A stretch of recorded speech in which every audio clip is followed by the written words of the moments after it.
ஆதி என்னும் பராபரையே அன்பான மனோன்மணியே சோதி எனும் பஞ்சகத்தாலே சொற்பெரிய கரிமுகனே தீர்த்து நீக்கும் கந்தவளே திருத்துகின்ற குருநாதர்களே 18 சித்தர்களே பண்பான பரமசிவமே ஓதியே ஜோதிடங்கள் உரைப்பதற்கு நாதவெந்து வடிவாக நல்ல துணை ஆவீரே. உலகில் உள்ள தமிழ் பேசும் அனைத்து நாள் உள்ளங்களுக்கும் மற்றும் ஜோதிட சான்றோர்களுக்கும் மூத்தோர்களுக்கும் ஆர்வலர்களுக்கும் மற்றும் இந்த காணொலியை காணும் உங்களுக்கும் ஆஸ்ட்ரோராஜின் இனிய நல்வணக்கங்கள். நவ கிரகங்களில் கடந்த காணொலியில் செவ்வாய் சார்ந்த தகவலை பார்த்தோம். அடுத்து என்னுடைய அனுபவத்தில் இந்த புதனுக்கு நிகரான இன்னொரு சக்தியுள்ள மற்றும் அதிசய நிகழ்வுகளை தரக்கூடிய தன்மையுள்ள மற்றொரு கிரகம் இருக்கிறதா என்றால் நிச்சயமாக இல்லை என்பது என்னுடைய அனுமானம், என்னுடைய அனுபவம் கூட. சரி, அப்படிப்பட்ட புதன் முக்கூட்டு கிரகங்களில் ஒன்றான சூரியன், புதன், சுக்கிரன் இவர்கள் ஒருவருக்கொருவர் அதிக இடைவெளி இல்லாமல் நெருக்கத்தோடு பயணிக்கக்கூடிய தன்மை உள்ளவர்கள். இந்த புதன் உடலில் உள்ள மிகப்பெரிய 2 உறுப்புகளினுடைய ஆதிக்கம் கொண்டது. ஒன்று தோல், இரண்டாவது நரம்பு. இதனுடைய தசாபுத்தி வரும் காலத்தில் இந்த 2இல் ஒன்றை கண்டிப்பாக அடையாளம் காட்டும் அல்லது நினைவில் கொள்ள வேண்டிய அவசியமுள்ள தன்மையை ஏற்படுத்தி பாதிப்பை தந்து விடுகிறது என்பது நடைமுறையில் காண முடிகிறது. அதற்கு அடுத்து காலபுருஷனுக்கு லக்கணத்துக்கு 3க்குரியவனும் லக்கணத்துக்கு 6க்குரியவனும் என்று மிகப்பெரிய ஆதிபத்தியம் கொண்டவர்களாக இருக்கிறார்கள். இந்த புதன் இல்லாமல் ஒரு சங்கடம் இல்லை, இந்த புதன் இல்லாமல் ஒரு அவமானம் இல்லை, இந்த புதன் இல்லாமல் ஒரு கடன் இல்லை, இந்த புதன் இல்லாமல் ஒரு உறவுகளுடைய கசப்பு இல்லை, இந்த புதன் இல்லாமல் ஒரு நோய் கிடையாது, இந்த புதன் இல்லாமல் உறவுகளில் ஒரு கசப்பை பார்ப்பதற்கு வாய்ப்பே இல்லை. அப்படிப்பட்ட புதன் சந்திரனுக்கும் குருவின் மனைவி தாரைக்கும் பிறந்ததாக சொல்லப்பட்டிருக்கிறது. இந்த புதன் சிறு வயதாக இருக்கும் பொழுது தனித்து விடப்படுகிறான். கொஞ்சம் காலம் சந்திரனும் குருவின் மனைவி தாரையும் அவரவர்கள் பாதையில் பயணிக்க வேண்டிய ஒரு சூழ்நிலை வரும்பொழுது இந்த குழந்தை தனித்து விடப்படுகிறது.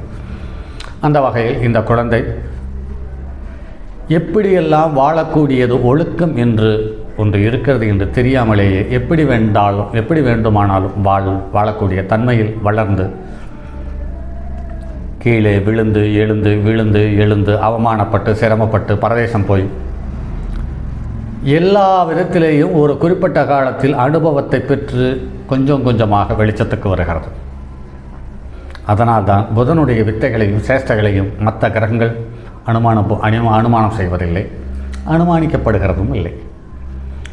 அனுபவத்தில் பார்க்கும்போது குறைந்த பாகையில், அதாவது ஒரு ராசி கட்டத்தில் 30 டிகிரியில் முதல் 2-3 டிகிரியிலேயோ அல்லது அதே ராசி கட்டத்தில் 27 முதல் 30 டிகிரி பாகை வரை உள்ள இந்த இடைப்பட்ட காலத்தில் ஜாதகத்தில் புதன் இருக்கக்கூடிய அம்சத்தில் ஒருத்தன் ஜனனம் ஆவான் என்று வைத்துக்கொள்வான். அவனுக்கு காதலும்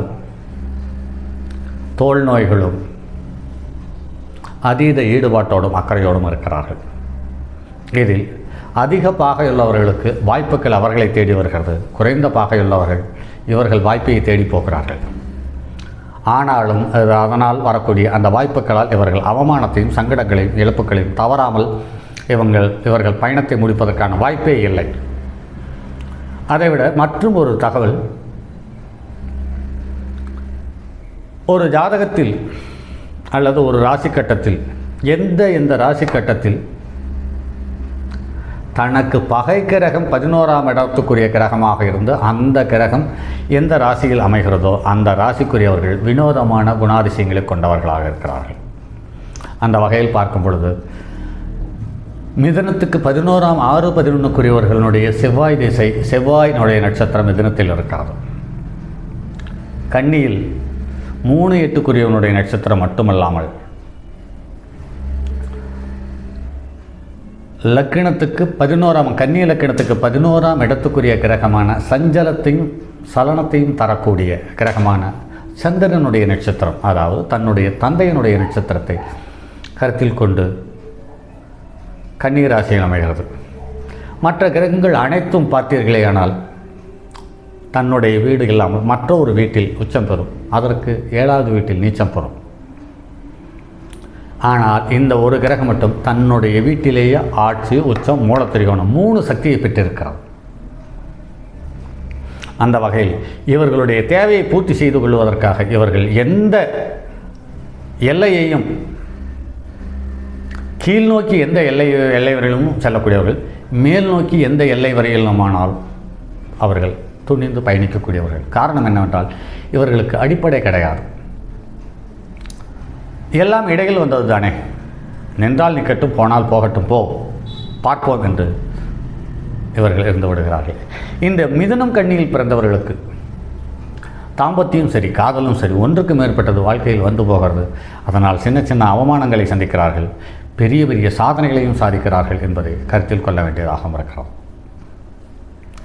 அந்த வகையில் இந்த புதன் என்பது ஆகச்சிறந்த கிரகம் என்பதில் மாற்று கருத்தில்லை. இந்த புதன் இல்லாமல் சாஸ்திரம் இல்லை, இந்த புதன் இல்லாமல் சம்பிரதாயம் இல்லை, இந்த புதன் இல்லாமல் கணிதம் இல்லை, இந்த புதன் இல்லாமல் தோல் நோய் கிடையாது, இந்த புதன் இல்லாமல் நரம்பு சம்பந்தப்பட்ட தொந்தரவுகள் கிடையாது, இந்த புதன் இல்லாமல் தோள்பட்டை வழியில் போவதற்கான வாய்ப்பில்லை.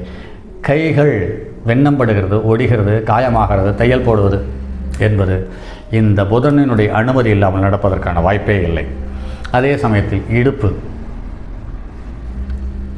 முதுகுத்தண்டினுடைய கீழ்ப்பகுதியில் உள்ள 3, 4, 5 இந்த 3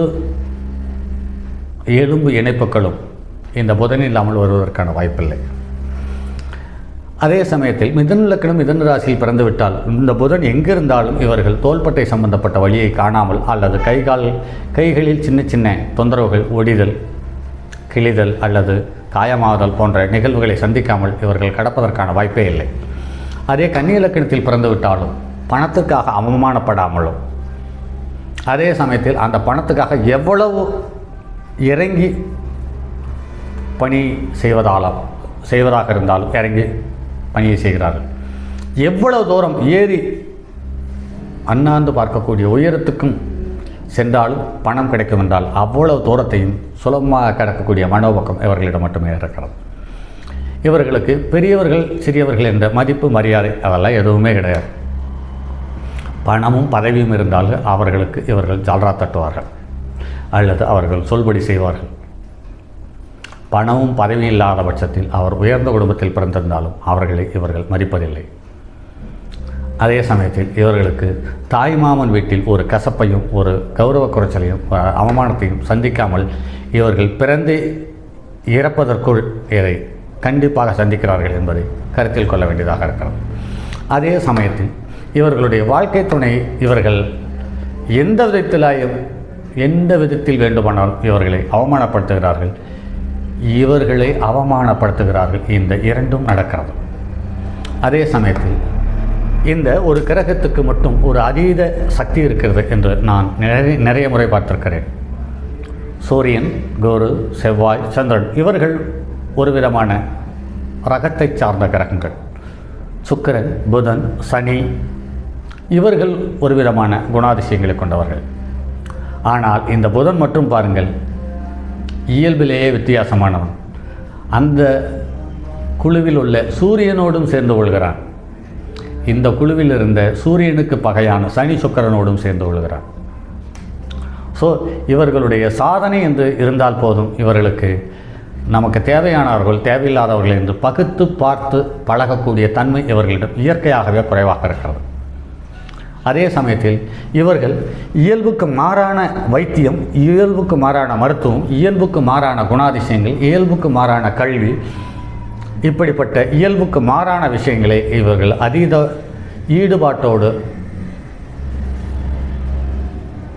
தொடுகிறார்கள். அதில் சில நேரத்தில் வெற்றியும் பெறுகிறார்கள் என்பதை மாற்று கருத்தில்லை.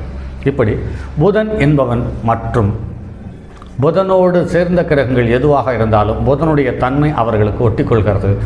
எல்லாவற்றையும் இந்த புதன் கட்டுப்படுத்தக்கூடிய தன்மைகள் தான். ஒரு வகையில் பாருங்கள் நண்பர்களே, புதன் என்பவன் காதலை குறிப்பவன்.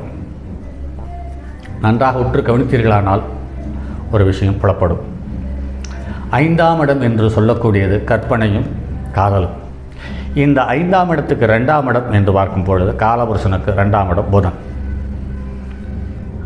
நல்ல ரம்யமாக புகழ்வது, மயங்கக்கூடிய தன்மையை உருவாக்கக்கூடிய விதத்தில் இவங்கள் பேச்சுவார்த்தை, பழக்க வழக்கம், சிரிப்புகள், நடவடிக்கைகள் எல்லாமே இருக்கும். அதற்கடுத்து இந்த 5ஆம் இடத்துக்கு 11ஆம் இடம் என்று சொல்லக்கூடிய காலபுருஷனுக்கு 5 சூரியன், அதற்கு 11ஆம் இடம் புதன், அதாவது மிதுனம். ஆக காதலுக்கு இந்த புதன் குறைந்த பாகை பெற்றிருந்தாலும் அழகிய பாகை பெற்றிருந்தாலும் அவர்கள் 3, 5, 9க்குரியவர்களுடைய சம்பந்தம் இருக்கும் பொழுது காதல் என்ற வார்த்தையை கடக்காமல் இவர்கள் பயணிப்பதற்கான வாய்ப்பே இல்லை. சரி நண்பர்களே, இவர்கள் புதன் என்பது ஒரு அற்புதமான கிரகம், கலைநயமான கிரகம், அதே சமயத்தில் நல்ல வித்தியாசமான வினோதமான குணாதிசயங்களை கொண்டவன். அதே சமயத்தில் இந்த புதன் புத்திசாலித்தனத்தில் மிகவும் ஒரு புதிரானவன் என்று நான் கருதுகிறேன். உங்களோட அனுபவத்தில் ஏதாவது சொல்ல வேண்டுமென்றால் கருத்து பெட்டியில் கருத்துக்களாக சொல்லுங்கள். அதுவரை உங்களிடம் காத்திருக்கும் உங்கள் அன்பு நண்பன் எம் ராஜரத்தினம். தங்கமான் மழுவோடேந்தி தன்மதி தலையில் கொண்டோன் மங்கையர் பறிக்கச் சொன்ன மாமொழி ஜோதிடத்தை இங்கு யாம் உரைப்பதற்கோர் இமை என்னும் பிள்ளை வராமல் காக்க செங்கன் மால் மருகன் யானைச்சரன் பதம் காப்பதாமே.